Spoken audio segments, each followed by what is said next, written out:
Dan saudara, selain memberikan distribusi atau mendistribusikan bantuan kepada warga terdampak banjir bandang, baik itu di Aceh, Sumatera Utara dan juga Sumatera Barat, pemerintah juga terus mengusut terkait dari mana asal muasal kayu gelondongan saat banjir besar melanda Sumatera. Kita sudah bersama Brigjen Pol Muhammad Irhamni, Direktur Tindak Pidana Ekonomi Tertentu Bareskrim Polri dari Batang Toru, Tapanuli Selatan, Sumatera Utara. Selamat siang, Pak Irhamni. Terima kasih sudah bergabung bersama Kompas TV, Pak. Oke, Bapak, yang ingin saya tanyakan adalah Reza. Ya, yang saya ingin tanyakan adalah apa temuan awal Polri terkait dengan banyaknya kayu gelondongan yang terbawa arus saat banjir besar di Sumatera? Terima kasih. Yang pertama, kami mengucapkan turut berbelasungkawa dan berduka cita atas musibah yang luar biasa di Sidempat dan sekitarnya, bahwa kami ditugaskan oleh pimpinan untuk melakukan investigasi ataupun proses penyelidikan dan penyidikan terkait keberadaan kayu-kayu yang besar yang hanyut pada saat banjir Batang Toru dan Anggoli. Kami berdiri di daerah Das Anggoli, tepatnya di Desa Anggoli, yang mana kita lihat di dua jembatan ini, di dalam Das Anggoli dan Das Garuga, Batang Toru. Das Anggoli dan Garuga, itu ada dua jembatan, yang mana jembatan itu tertutup oleh kayu sehingga air melimpah menghantam pemukiman warga, sehingga kurang lebih ada 1.000 pemukiman yang hanyut. Tinggal ada kurang lebih 44 dan yang belum ditemukan saat ini 22 orang. Untuk tugas yang kami melaksanakan kegiatan olah TKP di dua jembatan ini, yang mana di Das Anggoli dan Garuga. Kami temukan ada 10 jenis pohon, yang mana kami akan cocokkan kami bawa lab dahulu, kemudian jenis-jenis apa saja, dan kami cocokkan ke daerah hulu. Di wilayah hulu mana ataupun bukaan-bukaan yang ada di daerah hulu ini kami cocokkan kayu-kayu yang hanyut di dua jembatan ini, yang tersangkut di dua jembatan ini tentunya. Menurut data yang ada, citra satelit dari Kementerian Kehutanan, bahwa di atas hulu Das Anggoli dan Garuga ini ada 110 bukaan. Tugas berat kami tentunya memastikan kayu-kayu yang kami temukan di TKP ini identik dengan bukaan-bukaan yang ada di 110 tadi. Oke, ada 10 jenis kayu yang ditemukan oleh Bareskrim dan juga nantinya akan dibawa ke lab. Lalu Pak Irham nih, yang juga ingin saya tanyakan adalah apakah Polri ini melihat indikasi kuat bahwa kayu-kayu tersebut berasal dari aktivitas pembalakan liar? Anda juga mengatakan tadi ada 110 bukaan juga yang nantinya 10 jenis pohon ini yang ditemukan akan dibawa ke lab untuk dipastikan kayu-kayu itu apakah berasal dari 110 bukaan tersebut atau bukan. Apakah memang ada indikasinya, Pak, terkait dengan kayu-kayu atau pohon ini berasal dari aktivitas pembalakan liar? Kami sedang memastikan bahwa bukaan itu apakah berizin atau tidak. Tentunya kami mohon waktu untuk memastikan itu, karena situasi kami baru selesaikan 6 kilo ke atas, sampai 8 kilo ke atas kita temukan 4 bukaan. Masih 100 yang di atas. Itu Mas, izin. Oke, ya, masih menunggu nantinya dari 10 jenis pohon ini yang akan dibawa ke lab begitu. Lalu bagaimana dengan dugaan korporasi yang terlibat di sini, Pak Irham nih? Apakah sudah diketahui, Pak? Tentunya praduga tidak bersalah, Pak. Kita cari 2 alat bukti adanya peristiwa pidana di dalam ini. Kemudian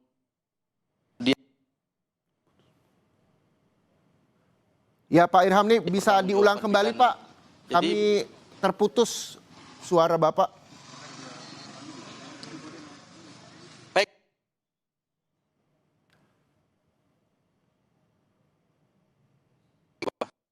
Kesehatan lingkungan hidup tentunya. Kemudian di dalam proses penyidikan itu kami akan melakukan penyitaan, pemeriksaan saksi, kemudian ahli membawa barang bukti itu ke lab, kemudian mencocokkan ke 110 bukaan tadi. Jadi kami mohon waktu untuk mengaitkan 110 bukaan itu ada perorangan, kemudian ada korporasi. Yang terkait dengan korporasi berarti pertanggungjawabannya nanti korporasi, kalau memang perorangan juga tentunya pertanggungjawabannya perorangan. Oke, baik itu korporasi maupun perorangan juga terus didalami. Sampai kapan targetnya, Pak? Pimpinan perintahnya adalah tentunya kami harus bekerja. Di sini diturunkan kurang lebih 30 personel untuk mengejar. Kami kolaborasi dengan rekan-rekan kementerian lembaga yang ada dari Kementerian Kehutanan, Kementerian Lingkungan Hidup, kemudian Dinas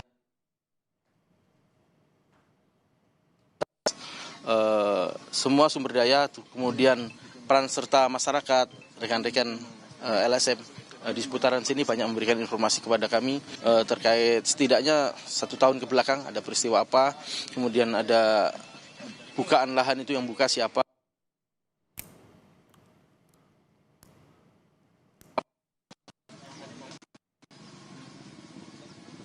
Pak Irhamni, boleh kembali diulang Pak? Kami kembali terputus audio Bapak.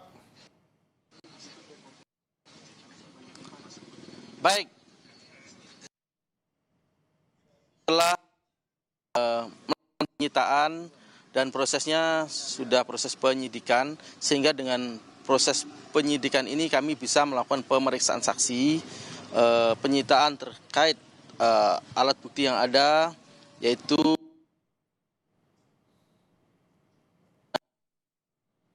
kemudian alat berat yang kami temukan di lokasi. Oke, ada alat berat yang ditemukan di lokasi. Ini kami lebih untuk melakukan upaya paksa. Oke, kita juga berharap bahwa proses penyidikan ini bisa terang benderang begitu ya Pak, dan publik juga bisa mengetahui terkait dengan apakah itu korporasi atau perorangan yang tadi Pak Irhamni sampaikan. Lalu bagaimana Pak nantinya pemeriksaan saksi ini dilakukan? Siapa-siapa saja yang memang sudah dikantongi oleh polisi? Sudah diketahuikah soal itu?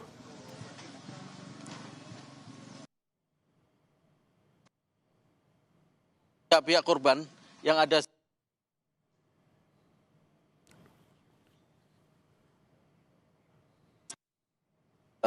disapu banjir, ini kita tentunya periksa sebagai saksi yang menjelaskan terkait kondisi kayu-kayu itu datangnya jam berapa, kemudian seperti apa sampai menghancurkan rumah-rumah mereka. Oke, jadi artinya korban-korban yang terdampak ini akan diperiksa sebagai saksi terkait dengan banyaknya kayu gelondongan yang mereka temukan, begitu ya Pak ya. Lalu bagaimana dengan komunikasi yang dilakukan oleh Kementerian Lingkungan Hidup dan juga Kementerian Kehutanan soal siapa-siapa saja yang memang terlibat seperti korporasi ataupun perorangan yang juga masih diselidiki hingga kini Pak? Kalau berbicara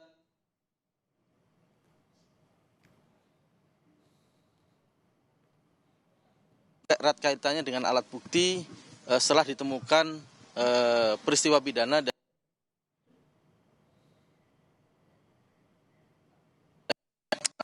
korporasi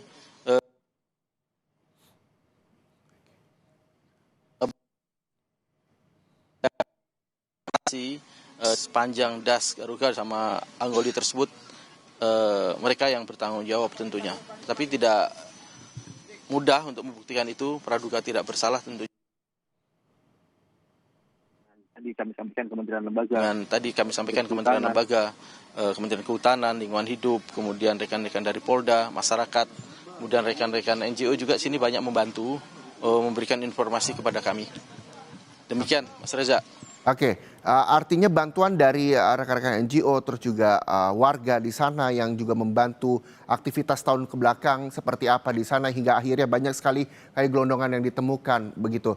Terkait dengan perjeratan saksi sendiri, sanksinya sendiri Pak Irhamni, seperti apa yang nantinya akan eh, didapatkan? Tentunya kalau berbicara proses penyidikan, tentunya sanksi pidana. Akan tetapi bagaimana kami harus membuktikan pertanggungjawaban mereka bahwa mereka yang berbuat tentunya, Mas Reza. Berikan waktu kepada kami untuk membuktikan itu. Kami mohon dukungan dari rekan-rekan semuanya, rekan-rekan media selaku social control tentunya. Banyak sekali di sini media. Ya. Media lokal, kemudian nasional juga banyak di sini, dan mungkin yang Oke, Pak Irham nih, ini kita tahu bahwa Bareskrim ini menyebar tim, Pak. Kami berikan. Ya, Pak Irham nih, kita tahu Bareskrim menyebar tim untuk mengusut asal muasal dari kayu gelondongan ini yang banyak ditemukan oleh warga terdampak banjir bandang, baik itu di Aceh, Sumatera Utara dan juga Sumatera Barat. Sampai saat ini sudah berapa banyak titik yang memang disebar oleh 10 jenis pohon yang nantinya akan dibawa ke lab? Untuk konsentrasi kami yang pertama tentunya di Das Daroga sini sama Anggoli, kemudian di Pantai Parkit Sumatera Barat, kemudian di Aceh di Tamiang yang viral, itu sudah kami turunkan tim di bawah koordinasi kami Direktorat Tipiter Bareskrim. Kami mengemban amanah dari Bapak Kapolri dan Menteri Kehutanan setelah beliau berdua bertemu kurang lebih seminggu yang lalu. Kami langsung diberikan untuk segera mengungkap aktor-aktor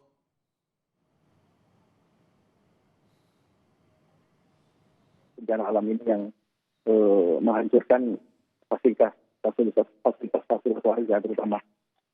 Baik, demikian Mas Reza.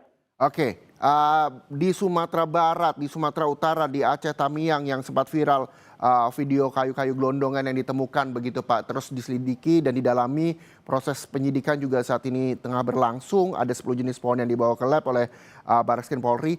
Yang saya ingin juga pastikan kembali Pak, terkait dengan korporasi, karena kemarin sempat ramai juga diperbincangkan bahwa ada 11 nama bos penebang pohon yang juga nanti akan dibongkar oleh Bupati Tapanuli Selatan begitu. Bagaimana Bareskrim mendalami hal itu?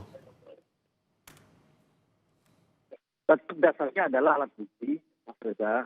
Kalau memang rekan-rekan, bapak-bapak punya informasi tentang hal itu, siapa bosnya, siapa pelakunya, siapa penebangnya, ya informasikan segera kepada kami. Kebetulan kami masih di posisi di TKP di Tapanuli Selatan. Kalau bisa bertemu dengan kami atau lewat komunikasi lain, telepon, kami akan pasti lanjutin dan kami akan terbantu bisa mempercepat proses pengungkapan siapa pelaku sesungguhnya dan penegakan hukum yang adil tentunya itu menjadi penting. Demikian, Mas Reza. Baik, kita tunggu Pak hasil penyidikan dari Bareskrim. Mudah-mudahan ini juga bisa terang benderang sehingga masyarakat tidak hanya yang terdampak, tapi seluruh masyarakat Indonesia bisa mengetahui asal muasal dari banyaknya kayu gelondongan yang berada di Aceh, Sumatera Utara hingga Sumatera Barat. Terima kasih sekali lagi atas waktunya Brigjen Pol Muhammad Irhamni, Direktur Tindak Pidana Ekonomi Tertentu Bareskrim Polri bersama Kompas TV.